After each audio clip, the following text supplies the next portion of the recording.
to me, in this draft, the fun is going to kind of start right up there with those first two picks. It is. I don't think Barkley's going to be available at 4 at all. I've got your mock draft, your post combine, pre-free agency mock draft, and again, this mock draft, your 2.0, will obviously be affected by free agency. But you still think the Browns go Darnold, even though he didn't throw, even though Barkley showed out the way that he did?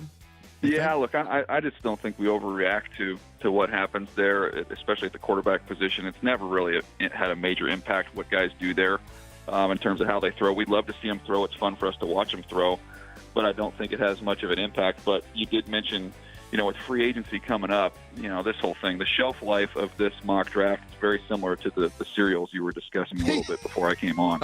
Although if Cousins goes to Minnesota, this could hold, right? Yes. Because if Cousins goes to Minnesota or Arizona, then or somewhere that we're not even mentioning, which we doubt. Yeah. But if he doesn't go to the Browns, Broncos, or Jets, then this could hold because you've got Darnold 1, the Giants going Barkley 2, which I absolutely think they have to do. I think that would be remarkable if you put him behind Eli and Odell out wide, and that would, regardless of the offensive line in my mind, that you could still address, that would extend the shelf life, to use the phrase again, of Eli Manning. The Rich Eisen Show, weekdays at noon Eastern on Audience.